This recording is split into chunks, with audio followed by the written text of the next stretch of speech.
sur l'amour triomphe toujours. Walk in love, marche dans son amour. Bien-aimé, si tu veux marcher dans l'amour, sois joyeux. Tiens la main de ton frère. Marcher comme tu as marché. Je veux aimer quand tu as aimé. Sur la route, malgré les coups. Tu n'as pas répondu aux injures. Alors qu'on crachait sur ta figure. Tu as méprisé les coups. Tu m'as méprisé tout. Je marche dans l'amour. Oui, je veux marcher chaque jour dans ton amour. Ma miséricorde triomphe du jugement, triomphe de la mort. Oui, l'amour triomphe encore. Oh, love, marche dans l'amour. Quel que soit le poids des blessures, l'amour triomphe toujours. Oh, love, marche dans son amour. Oh, love, marche dans l'amour. Oui, je veux marcher chaque jour dans l'amour. La miséricorde triomphe des jugements, triomphe de la mort. Oui, l'amour triomphe encore. Oh, love, marche dans l'amour. Quel que soit le poids des blessures, l'amour triomphe toujours. Oh, love, marche dans son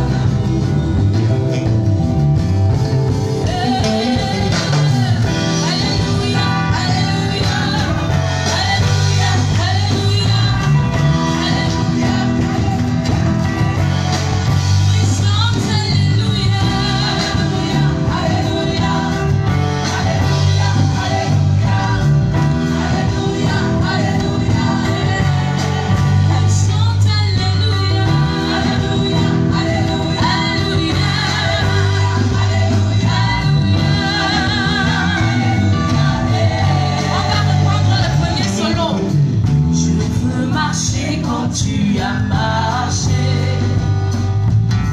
Je veux aimer quand tu as aimé. Sur la route malgré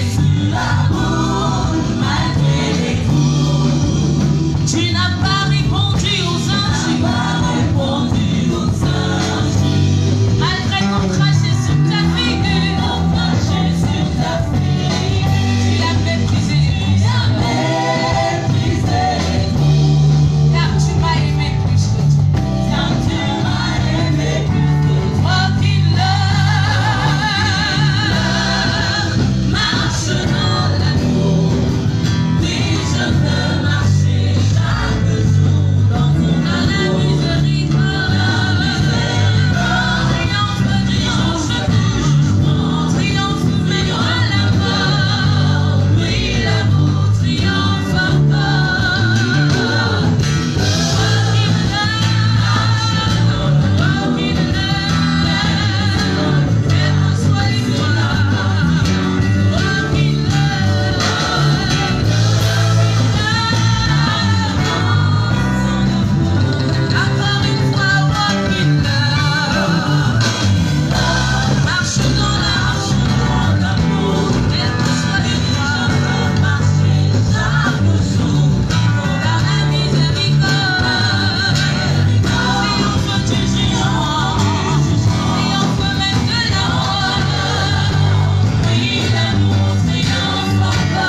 Si nous nous écartons de ton amour, nous sommes perdus. Si nous marchons en dehors de ta présence, nous sommes perdus. C'est pourquoi nous voulons marcher dans ton amour. Ton amour, c'est notre force. Ton amour, c'est notre soutien. Ton amour, Seigneur, c'est ça qui nous donne d'avancer. Oh Père, merci. Merci pour cet instant. Merci parce que tu réchauffes notre cœur. Quel que soit le poids des blessures, l'amour triomphe toujours. L'amour triomphe de toute adversité. L'amour triomphe de toute douleur. Et nous avons besoin de cet amour, Seigneur. Que ton amour abonde encore dans nos cœurs. Que les blessures de nos cœurs se referment. Que ton amour abonde en nous. Que notre espérance demeure toi. Rien que toi. Merci, Seigneur. Merci pour la parole de ce soir. Merci pour la parole de notre vie. Merci pour ta parole qui sort ce soir. Comme un marteau qui va briser le roc. S'il y avait quelque chose qui était constitué en rocher, en roc dans un cœur, comme rancune, colère, animosité, cela se voit briser ce soir par ta parole au nom de Jésus. Ta parole sort aujourd'hui. Elle sort comme un feu qui va rencontrer les corps malades. Et ce feu dévore la maladie, l'esprit de maladie dans les corps.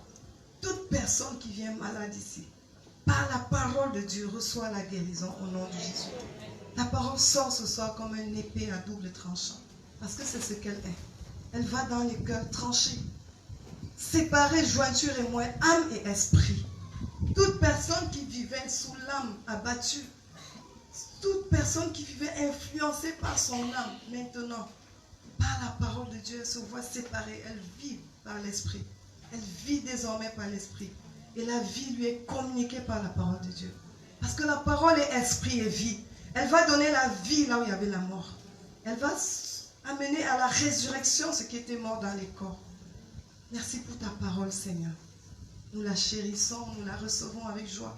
Merci pour le Saint-Esprit qui est là pour nous guider et nous conduire. Nous te donnons nos acclamations encore ce soir. Nous t'acclamons toi, le roi des rois. Merci, Seigneur.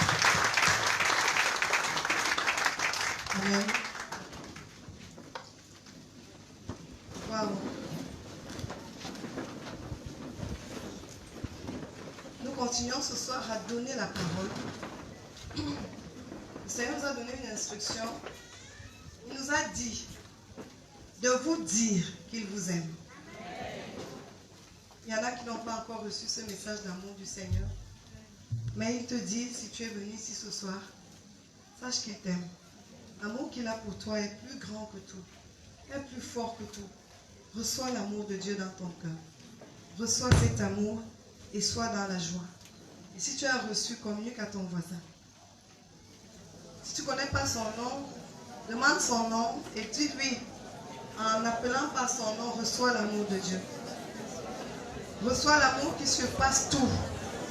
Reçois l'amour qui fait triompher de tout. Reçois cet amour ce soir.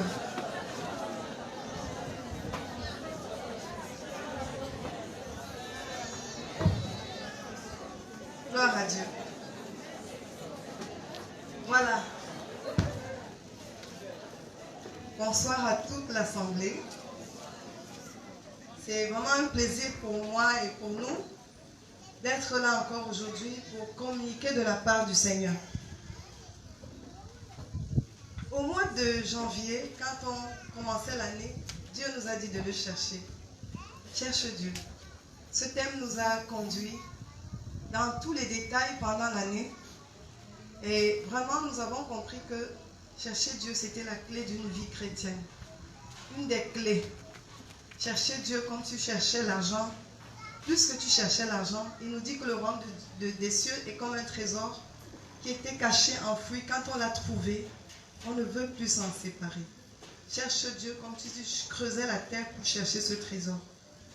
Et le mois de novembre va se terminer dans 6 jours. Mais avant de boucler vraiment le mois de novembre, souvenons-nous de ce qu'il nous a dit. Souvenons-nous qu'il a dit quelque chose. Il nous a dit que nous devons être humbles. L'humilité précède la gloire. N'oublions pas les messages que le Seigneur nous donne. Mais nous constatons particulièrement que Dieu, c'est un enseignant. Il n'y a pas meilleur enseignant que lui. En novembre, quand il nous parlait du leadership, il nous a présenté sa vision pour l'humanité. En fait, Dieu, en nous enseignant sur le leadership, nous a dit qu'il avait une vision. La vision pour l'humanité, c'est le salut des hommes. Dieu a vu que tout le monde doit être sauvé. Même celui qu'on appelle aujourd'hui bandit. Il a droit au salut. Dieu a cette vision pour les hommes et il voudrait que nous entrons dans cette vision, nous partageons cette vision avec lui. Mais c'est dans l'humilité que nous allons marcher dans la vision du Seigneur. Voilà que nous croyons que c'était tout, que c'était bon. Le mois de décembre qui arrive, il nous parle de son projet. Alors, il nous fait comprendre qu'il y a une différence entre une vision et un projet. Dieu a un projet et ce projet amène la vision à l'accomplissement. Ce projet, c'est quoi? C'est former un seul peuple. Le projet de Dieu, c'est former un seul peuple. Je voudrais qu'on lise 1 Pierre 2, versets 9 à 10. 1 Pierre 2, versets 9 à 10. Oui, Dieu veut former un peuple. Dieu veut former un peuple. Il dit, en lui, il n'y a ni grec, ni juif, il n'y a ni esclave, ni libre, il n'y a plus ni homme, ni femme. Nous sommes tous un en Jésus-Christ. Ça c'est Galates 3, verset 28. Il veut former. Le projet de Dieu, c'est former un seul peuple. Nous pouvons lire 1 Pierre 2, 9 à 10. 1 Pierre 2, verset 9 à 10. Mais vous êtes la race choisie, les prêtres du roi, la nation sainte, le peuple qui appartient à Dieu. Il vous a appelé à passer de l'obscurité à sa merveilleuse lumière, afin que vous proclamiez ses œuvres magnifiques. Autrefois, vous n'étiez pas le peuple de Dieu, mais maintenant vous êtes son peuple. Autrefois, vous étiez privés de la compassion de Dieu, mais maintenant, elle vous a été accordée. Amen. Amen. Quand le Seigneur m'a fait regarder encore en profondeur ce passage, j'ai dit waouh. Autrefois, vous n'étiez pas le peuple de Dieu, mais maintenant vous êtes son peuple. Ça veut dire qu'il y a eu un temps où on ne le connaissait pas, où nous étions errants, nous étions toutes sortes de dieux, de toutes sortes de tentations, toutes sortes de pères spirituels, toutes sortes. Mais à un moment donné, il nous a choisis, il nous a amenés à avoir un seul Père, un seul Dieu, un seul Esprit, le Saint-Esprit, qui habite en l'homme Bassa, la femme Bamileke, qui habite en l'homme arabe, qui habite dans le cœur d'un Français, d'un Américain. C'est le même Saint-Esprit qui vient habiter en tous et pour former un seul peuple. Et on nous appelle désormais le peuple des rachetés. Amen. Amen. Qui pense qu'il est un peuple de rachetés? Moi je crois. Il faut souvent dire, moi je suis de la race élue. Je suis le peuple des rachetés. Parce que Jésus-Christ m'a racheté. Donc voilà le projet de Dieu. Former un seul peuple. Qui a le même langage, le langage de l'esprit. Le même peuple. Et nous allons remarquer, pour ceux qui regardent les chaînes chrétiennes à l'international, nous regardons souvent sur un même plateau. On voit quelqu'un qui a le visage d'un asiatique. On voit l'autre qui est noir. On voit un autre qui est blanc. Voilà le peuple de Dieu. À ce moment-là, on ne colle pas sur le visage de quelqu'un asiatique, camerounais, français, mais on regarde, ils ont le même langage, ils ont la même façon de voir, ils ont la même vision que Dieu, la vision du salut de l'humanité. Concrètement, ça veut dire que quoi? Dieu veut que tous, sans exception, nous partageons sa vision parce que nous sommes son peuple. Amen. C'est ça qui va faire briser les barrières de mariage dans les familles. Quelqu'un va se présenter dans une famille, bon, pour les Bamileke par exemple, il va dire qu'il est Bassa. On va lui dire non, tu n'as pas, on ne veut pas. C'est quoi? C'est comme ça que nous on disait avant. On ne veut pas les quoi. Quelqu'un va se présenter parce qu'il n'est pas de ta tribu, tu vas le rejeter. Le Seigneur te dit aujourd'hui, si tu crois que tu es le peuple de racheter, cette façon de voir les choses doit changer. Parce que le peuple de Dieu est le peuple de Dieu. Sans distinction de race, de tribu, de tradition, il n'y a pas de distinction. Dieu a un projet magnifique. Un peuple. Et ça fait une richesse. Parce que quand on est un peuple, chacun vient avec ce qu'il a. On met ensemble et ça rend la vie agréable. On partage les mains. Quand on fait la table, on voit le mbongo chobi. On voit le héros. Le héros, c'est un plat de la zone anglophone. Mais aujourd'hui, il est plus apprécié dans les fêtes des francophones. Quand on va dans les fêtes, chacun dit il y a le héros. On n'a plus besoin d'être de telle tribu pour manger ce repas. Et on apprécie. On est content de manger le taro. On a vu des gens des autres tribus manger le taro. C'est la vision, c'est le projet de Dieu. Mettre des gens ensemble, avec leurs différences, et que ces personnes fonctionnent ensemble. Amen. Donc nous croyons qu'aujourd'hui, ce voile de différence de tribus tombe au nom de Jésus. Ce voile de différence de race tombe au nom de Jésus. Le Seigneur veut faire des choses avec son peuple. Jésus-Christ a montré le modèle vraiment de cette vie ensemble avec les différences. Quand il appelle les disciples, il y avait des intellectuels, des non-intellectuels, il y avait un peu de tout parmi ses disciples. Ils savaient quelle était leur différence. Mais Jésus a marché avec eux et ils ont fait chemin ensemble jusqu'au bout du processus. Jésus a même vu celui qui devait le trahir parce qu'il voit dans les cœurs. Mais il est resté avec lui. Jésus n'a pas dit quitte parce que ton cœur est malsain. Jésus, nous connaissons celui-là. C'est qui? C'est Judas. Parce que Dieu ne se renie pas de ses projets. Son projet, c'était un peuple. Même comme il y avait Judas, son projet ne changeait pas.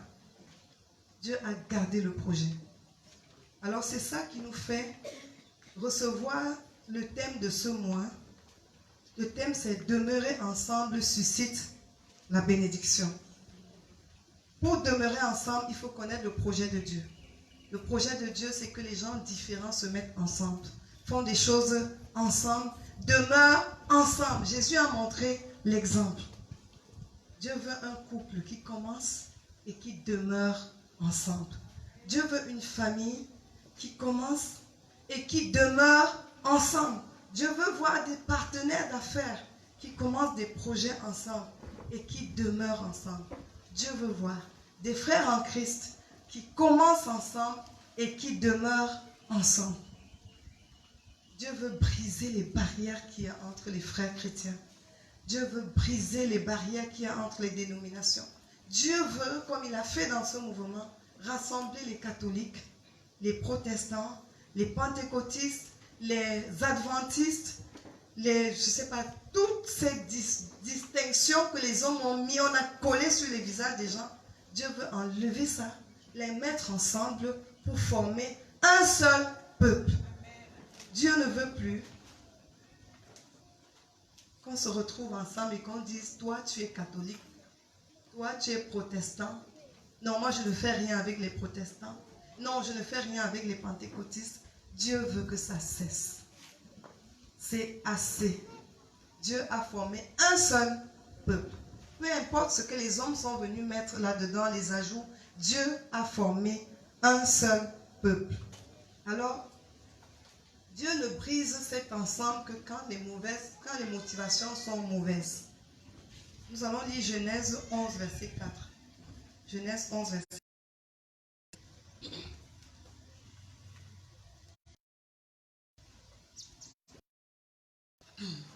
Genèse 11, verset 4. Puis ils se dirent, allons au travail pour bâtir une ville avec une tour dont le sommet touche au ciel. Ainsi, nous deviendrons célèbres et nous éviterons d'être dispersés sur toute la surface de la terre. Amen. Amen. Amen. Voilà ce que les hommes ont eu comme projet, bâtir une tour pour être célèbres, pour se faire un nom. Ça veut dire qu'ils voulaient déjà défier Dieu. Alors là, Dieu a gâté ça. Il est descendu. Il a confondu leur langage. Ils se sont dispersés. Toute fondation d'association qui ne vise pas à glorifier Dieu, Dieu va détruire. Dieu ne veut pas des hommes qui se mettent ensemble qui vont voler sa gloire. On a un homme, Nebuchadnezzar, qui a voulu vraiment être honoré, être élevé. Il a fait construire une statue géante. Il fallait que les gens viennent se prosterner devant la statue. Dieu a fait écrouler la statue. Alors, Dieu veut que les gens soient ensemble, mais avec de bonnes motivations. Dans l'humilité, dans la simplicité, il faut que les motivations soient bonnes. Et pourquoi Dieu nous donne un tel thème? Chaque fois, il faut se demander, pourquoi Dieu nous donne un tel message dans cette saison? Premièrement, Dieu lui-même, c'est un tout. En Dieu, il y a le Père, il y a le Fils, il y a le Saint-Esprit. Et le Seigneur a dit dans 1 Jean 4, verset 17, tel il est, tel nous sommes sur la terre. Dieu a dit que quoi? Il va créer l'homme à son image et selon sa ressemblance.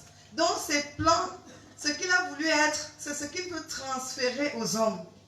C'est ce qu'il veut communiquer aux hommes. Tel il est, tel nous sommes. Lui, le Dieu d'unité, le Dieu qui a voulu faire tout avec les autres. Dieu même pour créer avec les anges. Dieu a travaillé avec les autres. Alors il veut que nous fassions de même. Dieu ne veut pas des gens qui s'isolent. Pourquoi ce thème? Parce qu'il a vu qu'il y a des gens qui choisissent de vivre seuls, seuls dans leur coin, en famille. On va regarder qu'il y a souvent certains enfants, certaines personnes qui sont toujours enfermés dans la chambre. On ne sait pas ce que ces personnes pensent, qui vivent comme dans une bulle. Il faut que ça se casse, il faut que ça s'arrête. Si tu habites en famille, participe à la vie de famille.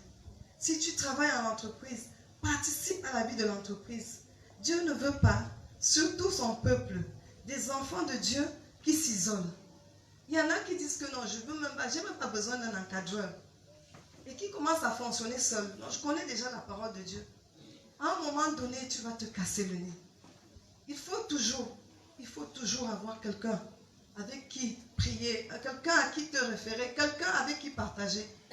Tel il est, tel nous sommes sur cette terre. Quand tu prends la décision de t'isoler, c'est un risque dangereux pour ta propre vie. C'est la première raison. Dieu veut que nous vivons à sa ressemblance. Deuxième raison, ce projet de vivre ensemble contribue et favorise la vision du salut des hommes. C'est un canal d'évangélisation puissant. Quand on regarde des enfants de Dieu qui se mettent ensemble, qui font des choses ensemble, ça marche.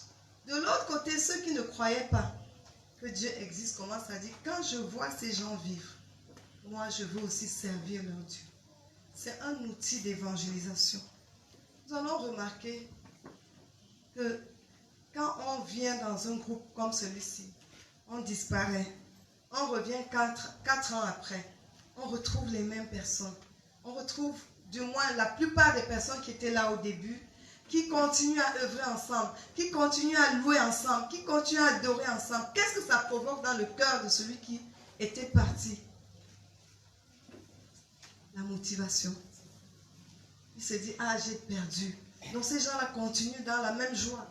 Ces gens-là continuent à se retrouver comme ça. Mais s'ils reviennent et qu'ils ne trouvent plus les gens, s'ils reviennent trouver que ça s'est disloqué, ce sera quoi? La déception. C'est un canal d'évangélisation. Quand on regarde un couple qui a 45 ans de mariage, il y a un couple qui est venu au séminaire du couple, ils étaient à 44 ans de mariage. Ils ont suscité l'admiration. C'était beau de les voir. Waouh! 44 années. Puis ça commence à évangéliser les autres. Si dans leur vie chrétienne, ils peuvent demeurer ensemble pendant des années, ça va motiver quelqu'un d'autre qui est en train de regarder, de vous regarder. Vraiment, vivre ensemble, demeurer ensemble, c'est un canal d'évangélisation. Et Dieu prie pour ça. Jean 17, verset 21, j'aimerais qu'on le lise. Jean 17, verset 21. Jean 17, verset 21. Je prie pour que tout soit un. Père, qu'ils soient unis à nous, comme toi tu es uni à moi et moi à toi. Amen. Amen. Jésus-Christ dit que quoi? Il prie afin que tout soit un. Tout soit un. Dieu veut que nous restons un. Dieu veut que nous restons vraiment ensemble. Il y a un message qui est passé dans cette nation. On a dit le vivre ensemble. J'ai béni Dieu pour cette expression. Vivre ensemble. C'est la prière que Jésus-Christ fait pour nous. Que nous soyons un. Tout à l'heure, une maman a témoigné qu'elle n'aimait pas sa belle-mère. Depuis le message de mercredi sur la guérison de l'âme, elle s'est mise à aimer sa belle-mère. Et quand elle va aller la retrouver, ce sera la joie. On va retrouver quelqu'un et sa belle-mère des années après qui sont ensemble. Être ensemble, c'est une bonne chose. Être ensemble et demeurer ensemble, c'est une bonne chose qui plaît à Dieu. Être ensemble, commencer ensemble, continuer ensemble. Si Jésus prie pour ça, c'est parce qu'il voit que c'est quelque chose de bien. Avoir des amis, être avec des amis, être avec eux ensemble. Pour des bonnes motivations, bien sûr. Alors, être ensemble, ça inspire les autres. C'est une source d'inspiration. Être ensemble évangélise et inspire et motive ceux qui nous regardent vivre. On a une chaîne de télévision qu'on aime bien regarder, une télévision chrétienne, EMC TV. Moi, cette chaîne de télévision m'a évangélisé personnellement. Parce qu'enfant de Dieu, j'ai toujours rêvé de voir les gens différents ensemble. Mais quand je découvre cette chaîne, je regarde sur le plateau, Annabelle, Jérémie, je les regarde, ils sont de pays, de nationalités différentes. Je vois notre sœur, enfin, couleur africaine, noire, et camerounaise. Waouh! Je vois une camerounaise, je vois une européenne, je vois une asiatique. Et ce qui m'a frappé, bien aimé, il y a des détails qui me frappent. Dieu est le Dieu des détails et des grandes choses. Le détail qui m'a frappé, c'est que, mais voilà, noirs, blancs, asiatiques, les jaunes, les blancs, les noirs, qui sont ensemble et qui ont le même amour, qui ont la même ferveur, qui ont le même dynamisme, qui veulent que le royaume de Dieu avance. Voilà des gens qui épousent la vision de Dieu. Le salut de l'humanité, peu importe la race, la tribu. Et ça m'a marqué. Bien aimé, est-ce que ça te marque? C'est beau de voir des gens ensemble. Parce que le monde a toujours mis des barrières. Le diable a voulu toujours mettre des barrières. Dès que des gens s'asseyent ensemble, ils cherchent des hypothèses, des alibis pour les séparer. On a vu malheureusement dans une église de cette nation, on va dire ici c'est l'église Bamileke, ici c'est l'église Bamoun, ici c'est l'église Douala, Bafan, et du coup ça crée une barrière. Dimanche, voilà une communauté à côté de toi. Tu ne cours pas là-bas parce que c'est Douala. Tu ne cours pas parce que c'est Bamoun. Il faut que ça cesse. Il faut que tu entres dans une paroisse Bamoun Tu es tellement content parce que tu te sens dans ta maison, dans ta famille. Et c'est ça qui m'a marqué quand j'ai regardé EMCI TV. Et c'est ça que je partage avec vous ce soir. C'est beau d'être ensemble. Et c'est ça l'amour de Dieu. On a vu le cas de Néhémie, on a vu le cas de Jésus. On regarde des personnes qui viennent de cultures différentes. Quand Jésus a appelé les disciples, c'était sans condition. Il passe, suis-moi. Et les gens se lèvent et le suivent.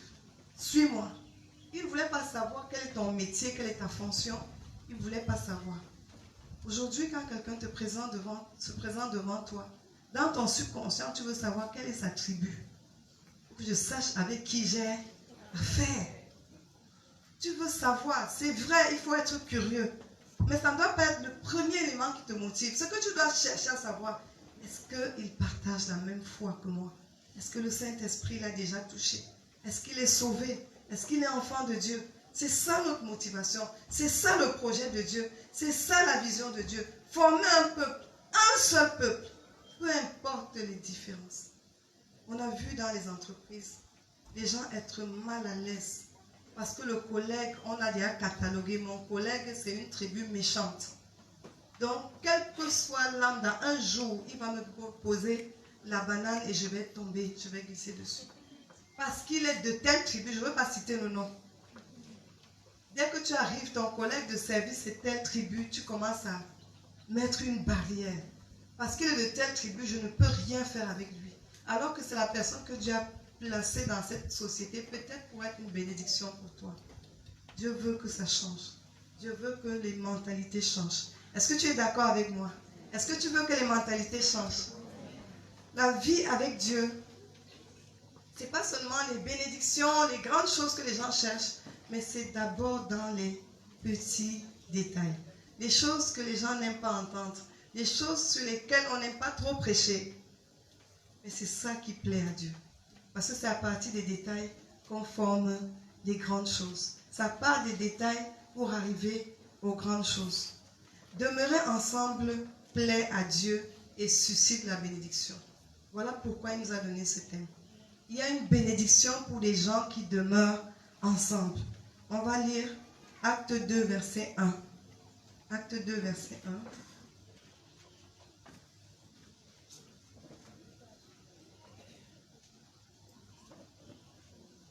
Acte 2, verset 1. Quand le jour de la Pentecôte arriva, les croyants étaient réunis tous ensemble au même endroit. Amen. Amen. Pardon, continue jusqu'au verset 3. Okay. Tout à coup, un bruit vint du ciel, comme si un vent violent se mettait à souffler, et il remplit toute la maison où ils étaient assis. Il vit alors apparaître des langues pareilles à des flammes de feu. Elles se séparaient et elles se posaient une à une sur chacun d'eux. Amen. Amen. Voilà le détail qui a produit quoi? Quelque chose de grand. Les croyants étaient réunis ensemble. Pourquoi la Bible fait ressortir le mot ensemble? Pourquoi? Parce que c'est pertinent. Parce que c'est important. Les disciples ne sont pas allés chacun dans une pièce, s'isoler. Mais ils se sont retrouvés ensemble. Et qu'est-ce qui s'est passé? Le Saint-Esprit est descendu. Et comme il est descendu en bloc, il y a eu séparation. Chacun a été béni. Dieu bénit les gens qui demeurent ensemble. Dieu bénit, il fait descendre une notion spéciale sur les gens qui sont ensemble. Amen. Quand Dieu nous regarde, il voit la vision, il voit le Saint-Esprit en nous. Il nous voit ensemble. Nous avons banalisé les différences qu'il y a entre nous. Quand il regarde que nos cœurs ont accepté les différences des uns et des autres et que nous nous sommes vus comme lui, nous nous sommes aimés les uns les autres, qu'est-ce qu'il fait? Il fait descendre la bénédiction en abondance. Amen. Il y a des bénédictions auxquelles tu aspires depuis, tu ne vois pas. Parce que toi-même, tu t'es retiré, tu t'es créé ton milieu, tu t'es isolé. Il y a des bénédictions que Dieu veut déverser sur ta famille. Mais il regarde. Toi, tu t'es retiré. Tu ne veux pas faire avec, tu ne veux pas être avec ta famille. Quand il regarde sa l'onction qui devait descendre, il attend que la famille soit unie. Bien-aimés, nous appartenons tous à une famille. Dieu demande de demeurer ensemble. Quelles sont les barrières, quelles sont les divisions qu'il y a dans ta famille? Avec le Saint-Esprit, tu dois vaincre ça et vivre avec ta famille. Amen. Demeurer ensemble suscite la bénédiction. Psaume 133, versets 1 à 3. Psaume 133, verset 1 à 3. Ah, qu'il est bon, qu'il est agréable pour de frères d'être ensemble. C'est comme le parfum de l'huile précieuse versée sur la tête du grand prêtre Aaron et qui descend jusqu'à sa barbe, puis jusqu'au col de son vêtement. C'est comme la rosée qui descend du mont Hermon sur la hauteur de Sion, car c'est là à Sion que le Seigneur donne sa bénédiction, la vie pour toujours. Amen. Amen. Waouh. Il est bon et agréable pour des frères de demeurer ensemble. La parole de Dieu est vivante, elle est efficace. Si Dieu le dit, c'est que effectivement, il est bon de demeurer ensemble. Je reprends toujours l'exemple d'un couple. Quand on nous a montré le couple de 44 ans d'années ensemble, ce n'est pas qu'ils n'ont pas eu de problèmes. Non. Certainement, les 44 années, c'était le chaud, le froid, les difficultés, beaucoup de choses. Mais ils sont restés ensemble 44 ans. Ça veut dire qu'ils ont surmonté les difficultés. Vivre ensemble, ce n'est pas facile. Celui qui arrive à rester avec quelqu'un pendant des années, c'est que c'est quelqu'un qui a compris l'amour de Dieu. C'est que je vais vivre avec lui, même s'il est méchant. Je vais continuer à l'aimer, même s'il n'est pas ce que je veux. Je vais continuer à l'apprécier, à l'aimer, à être avec lui, même s'il ne partage pas les mêmes convictions que moi. Et c'est ça la solidité de la vie ensemble. Qui est-ce qui a un ami ici ou une amie avec qui il est resté et avec qui il a marché jusqu'à Christ? Qui? On peut lever la main. Bon, je ne vais pas monter ma part. On la connaît déjà. Amen. Qu'est-ce qui s'est passé? C'est que l'amour a été vrai. Et quand l'un des amis a reçu Christ, la connexion divine s'est manifestée. Et l'Esprit de Dieu a touché l'autre et ils sont devenus tous enfants de Dieu. Quand on regarde des gens qui survivent contre toute adversité, qui restent ensemble, l'onction qui va venir va les toucher tous. Ça commence par une personne et ça prend l'autre. On va regarder dans les couples. Quand les couples, en cas de conflit, ont décidé de rester ensemble, quand Christ va appeler l'un, après l'autre va suivre. Amen. On est d'accord? Le Seigneur est fidèle. Demeurer ensemble suscite la bénédiction. Alors qu'on commence à regarder quels sont les domaines de nos vies où nous avons démissionné.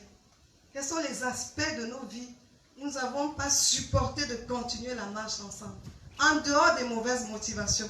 Bien entendu, si c'est une mauvaise relation, la mauvaise compagnie corrompt les bonnes mœurs. Mais si tout est sain, tout est fait sur des bonnes bases, Dieu bénit. Il faut persévérer. La bénédiction de l'Éternel arrivera certainement. Amen. Comment y arriver? Premièrement, nous devons veiller. Veiller à ne pas être l'objet de la division.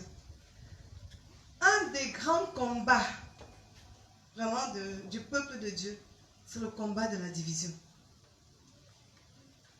Le diable fait tout pour diviser.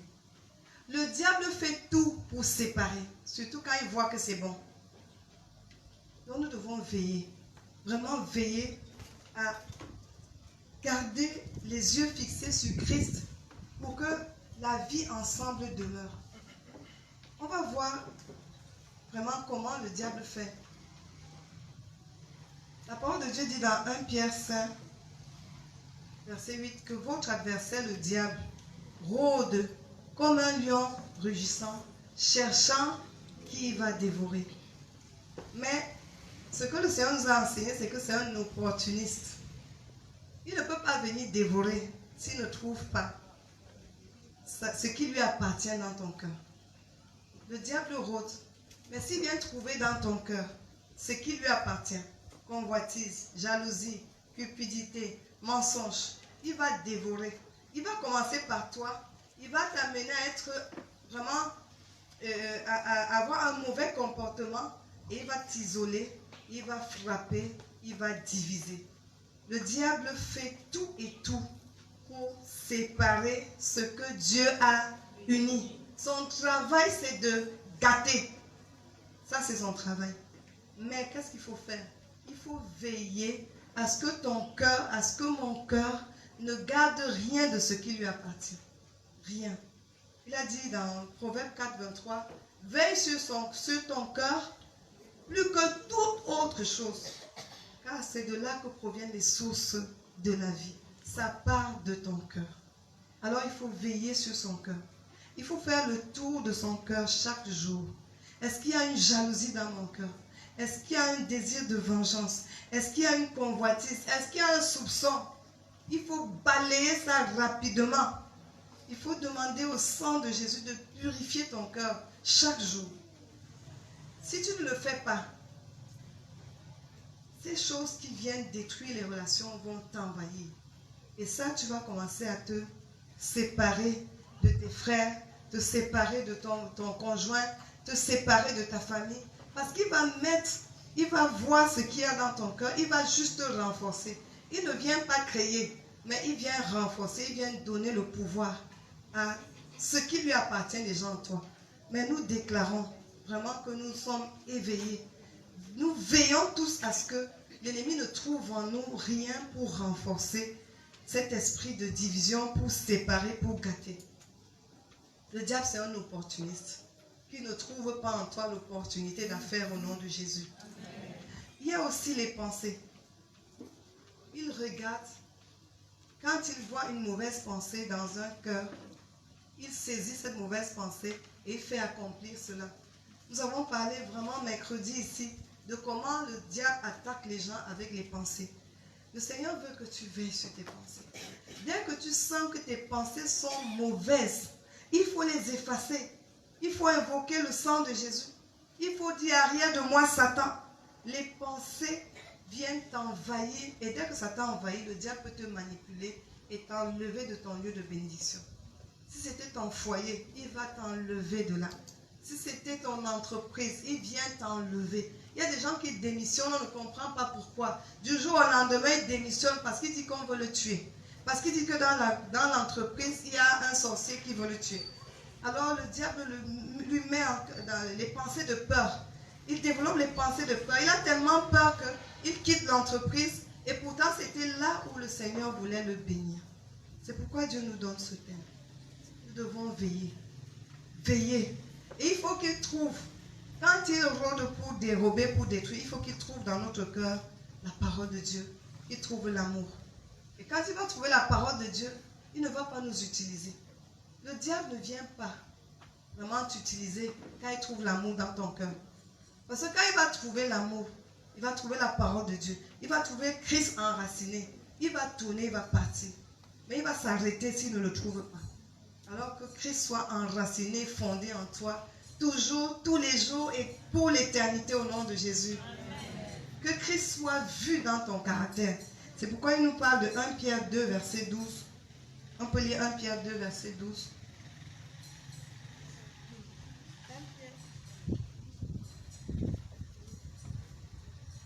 1 Pierre 2, verset 12. Ayez une bonne conduite parmi les païens.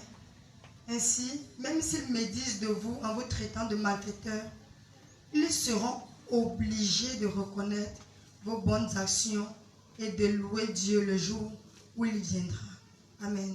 Amen. Ayez au milieu des païens un bon caractère, un bon comportement. Dieu voudrait que nous soyons des modèles, vraiment des modèles dans le caractère. Bien-aimés, toutes ces choses, c'est bien. Mais la première façon de veiller, c'est de prier. Il faut prier. Si tu ne pries pas, la bénédiction ne va pas demeurer. La bénédiction ne va pas descendre. Si tu ne pries pas, vous n'allez pas demeurer ensemble. Il y a des personnes, dès qu'elles reçoivent une bénédiction, je prends le jeune couple Jomo, quand Dieu les bénit, ils sont ensemble, ils ne prient plus. Non, c'est fini, c'est bon, nous sommes déjà mariés.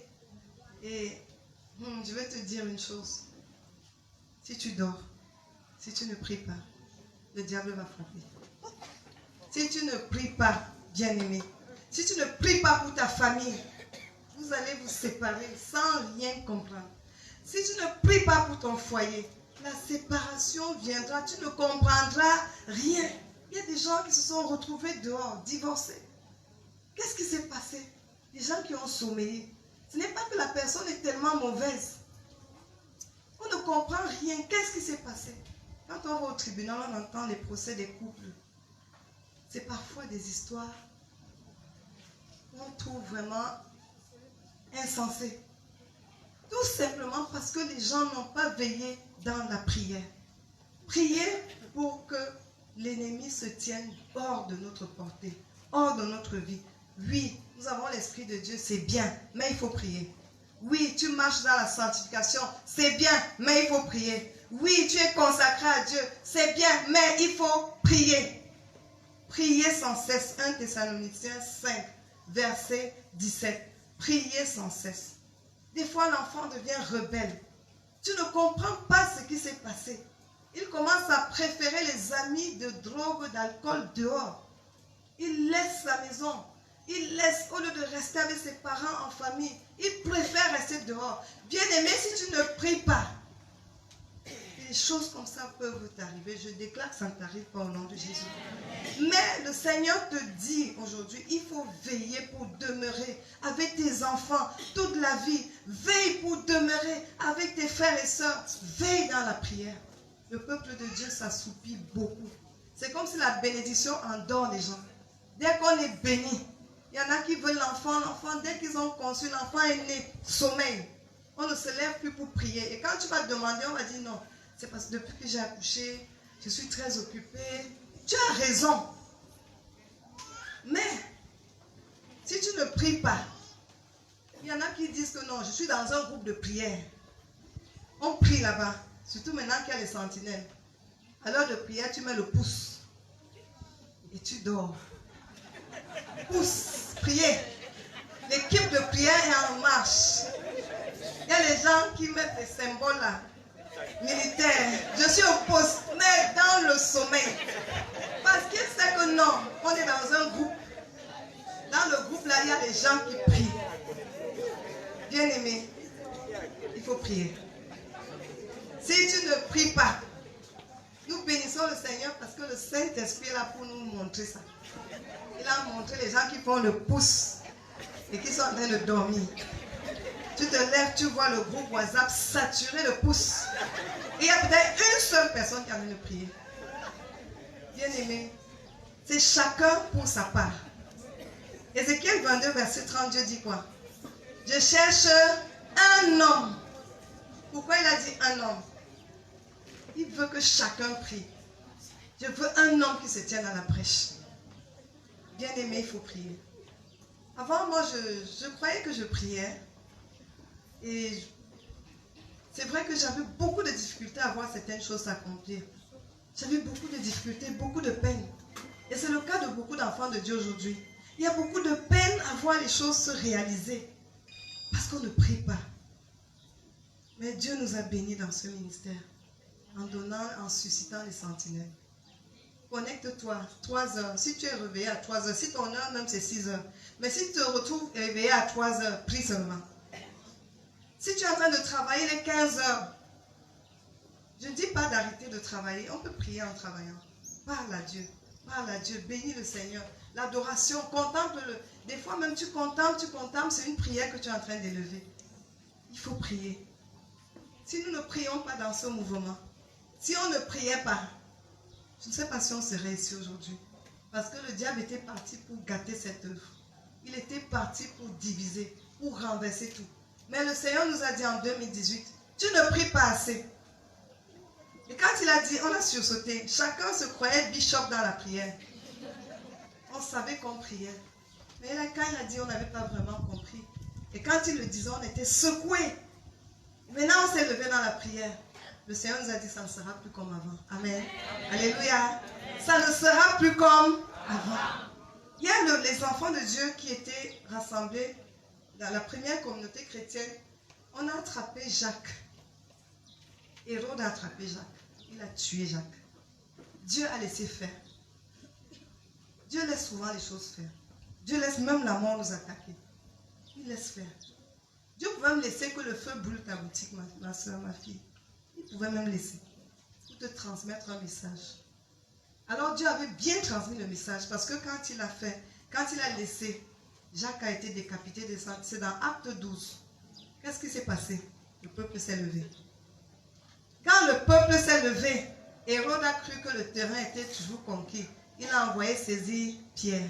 Il a pris Pierre, il l'a mis en prison. Et quand Pierre s'est mis en prison, le peuple s'est levé. Quand Pierre s'est retrouvé en prison, le peuple de Dieu s'est levé. Et Dieu a fait une intervention miraculeuse. Les chaînes de Pierre se sont cassées. Pierre est sorti de la prison avec les anges. On ne l'a pas vu sortir. On a constaté que Pierre était sorti de la prison. C'est ce que Dieu veut te dire aujourd'hui. Si tu ne pries pas, Dieu n'interviendra pas. Dieu fait grâce. Mais il y a des interventions qu'il fait quand tu pries. Pourquoi? Dieu veut que nous travaillions avec lui. Dieu veut que son peuple soit actif. Dieu veut que nous soyons actifs. Alors il faut que nous prions. Bien-aimé, prie pour que les choses qui sont passées dans ta vie n'arrivent plus. Prie pour que les drames qui se sont passés dans ta vie n'arrivent plus. Si tu ne pries pas, il va continuer. Parce que quand il a commencé, l'homme d'en face, il n'arrête pas. Si tu ne pries pas, les divorces de ta famille vont continuer. Tu vas dire que jusqu'ici, il y avait encore 2 bons couples. Même les 2, si tu ne pries pas, il va réussir à briser. Parce que quand il a commencé, il est persévérant. Alors il faut prier. Prie pour qu'il y ait l'unité. Prie pour que les gens soient ensemble, les couples soient ensemble, les familles soient ensemble. Il faut prier. Que chacun dise, je dois prier. Je dois prier. Amen. Dieu veut que son peuple se réveille. La dernière chose qu'il te dit pour arriver à se vivre ensemble, c'est que tu dois décider de marcher dans l'amour. On a chanté Walk in Love. Je bénis le Seigneur pour ce chant. C'est un chant qui parle. Je marche dans l'amour. Quel que soit le poids des blessures, l'amour triomphe toujours. L'amour, c'est vraiment la force que tu auras pour demeurer ensemble. Demeurer dans un groupe de chorale où les gens te haïssent. Demeurer dans un groupe, dans une association où on ne te veut pas. C'est l'amour pour les hommes qui va te faire triompher. Demeurer dans un foyer où tu es rejeté. Demeurer dans une famille, dans une belle famille où on ne t'accepte pas. Qu'est-ce qui va te faire supporter? C'est quoi? C'est l'amour. Mais il faut prendre la décision. Il faut dire, je décide d'aimer. Je décide d'aimer quelle que soit l'opposition, l'adversité. Je décide de pardonner quelle que soit l'offense. Il y a des gens qui disent, je peux pardonner. Mais si on franchit la ligne rouge, je ne pardonne plus. Là, tu as déjà mis une condition. Alors que Christ t'a pardonné, quel que soit, peu importe, tu as tué même, mais Dieu t'a pardonné. Toi aussi, pardonne. Décide, dis vraiment, je décide aujourd'hui de pardonner. Quel que soit ce qu'on m'a fait, je décide, je choisis de pardonner. Choisis de supporter les autres. Il a dit, supportez-vous les uns les autres. Choisis de le faire. Ces choix que tu vas faire, c'est choisir de marcher dans l'amour. Quand tu vas décider, prendre ce genre de décision, c'est choisir de marcher dans l'amour. Et là, vous pourrez demeurer ensemble. Si tu ne choisis pas de pardonner, tu vas dire demain qu'on m'a trahi, je ne fais plus telle chose avec elle parce qu'il m'a trahi. Alors que c'était juste une ruse du diable pour gâter votre projet. Choisis d'aimer, choisis de pardonner. Et quand tu choisis, travaille à manifester l'amour. L'amour, ce n'est pas une chose facile. Nous le savons bien. L'amour, ce n'est pas facile. Mais c'est possible d'aimer. Ce n'est pas facile, mais par le Saint-Esprit, c'est possible. Alors tu dois rechercher, travailler à l'amour. Travailler, ça fait mal, mais tu rentres, tu pleures. Mais tu dis, malgré ça, je vais continuer d'aimer. Malgré tout, je vais continuer d'aimer. Quand on t'a fait du mal, tu pleures, tu te lèves, tu dis, mais je n'arrête pas d'aimer mon frère. Je n'arrêterai pas d'aimer ma soeur. Je n'arrêterai pas d'aimer mon mari. Quelle que soit l'adversité, dès que tu vas prendre cette décision, les forces vont te renouveler en toi. Et tu vas continuer avec les mêmes personnes. Amen. Alors tu dois comprendre que pour demeurer ensemble, comme Dieu le dit pour ce mois de décembre et pour toute notre vie, tu dois veiller et tu dois choisir d'aimer. Tu dois veiller et tu dois décider de marcher dans l'amour. Amen. Amen. Alléluia. Amen. Est-ce que c'est beau ce message? Est-ce que tu es content de l'avoir reçu? Est-ce que ce message t'a touché? Je voudrais vraiment que tu te lèves avec moi et tu vas prier. Il y a des déclarations qu'on va faire pour nous aider à marcher dans l'amour.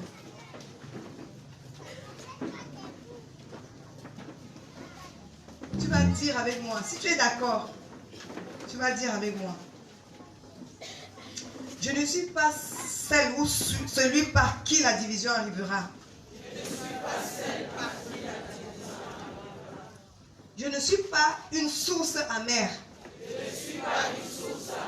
Mais je suis une source agréable. De bénédiction. Une source agréable de bénédiction. Pour ma maison. Pour mon foyer. Pour mes relations. Pour mon assemblée chrétienne. Pour ma nation. Je déclare que je suis une source agréable. Au nom de Jésus. Amen. On va chanter un chant qui signifie aussi marcher dans l'amour. Le chant, c'est